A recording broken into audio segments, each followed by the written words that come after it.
Home কিচেনে আপনাদের স্বাগত।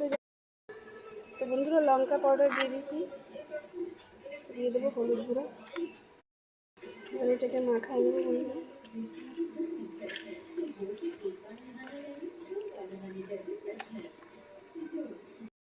তো বন্ধুরা এটা মাখানি হয়ে গেছে, এদিকে তেল গরম হয়ে গেছে, এটা দিয়ে দেবো ভিতরে।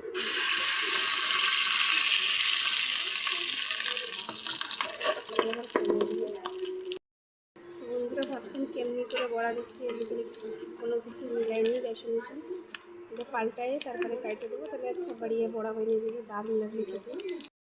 তো বন্ধুরা হয়ে গেছে, এবার পাল্টায় দেবো। কি সুন্দর পাল্টে গেছে বন্ধুরা।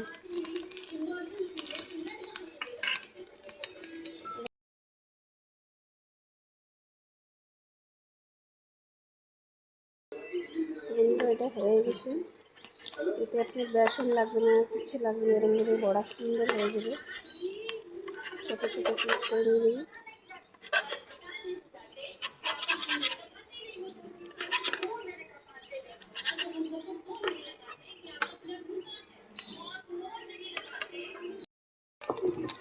বন্ধুরা ভাজাটা হয়ে গেছে, এবার নামাই নেব।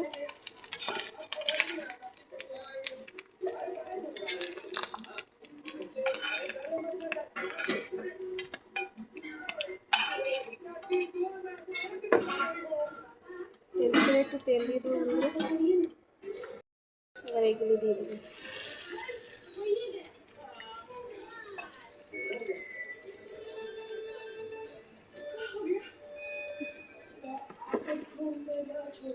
বন্ধুরা দেখতেই পাচ্ছেন কি সুন্দরভাবে একদম বড়া হয়ে গেছে, না বেসন লাগবে না চালের গুঁড়ি, একদম আসান তারিকায় বানানো হয়ে গেছে বড়া।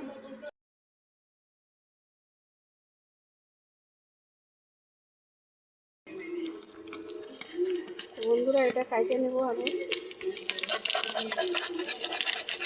এদিকে ছোটো মেয়ে খাওয়া চালু হয়ে গেছে, কেমন হয়েছে বল? ভালো, খুব ভালো।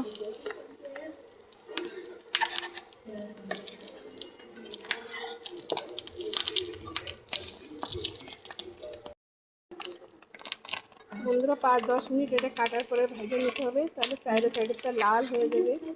আর কাটার সাথে সাথে ভেজে নামাইলে খেতে ভালো লাগবে না। এরম মেলে বানাইলে বন্ধুরা গায়ে ছিটে আসে না। ডিম জানেন তো বোট ফোটে। এবার নামাই নেব।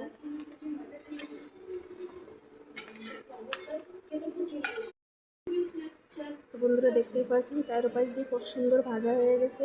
তো আপনারা ঘরে অবশ্যই এরকম বানাই খেয়ে দেখবেন, খুবই দারুণ লাগে। আর বর্ষার টাইমে এখন এই গরম গরম ডিমের পাকোড়া খেতে, বড়া খেতে খুবই ভালো লাগে। তো আপনিও যদি আমার মতন পছন্দ হয় তো এরকম বানাই খেয়ে দেখবেন। তো ভিডিওটা ভালো লাগলে লাইক, শেয়ার, কমেন্ট, সাবস্ক্রাইব করে দেবেন, বেল আইকন দবাই দেবেন। ফির নতুন একটা রেসিপি নিয়ে চলে আসবো। Bye, take care.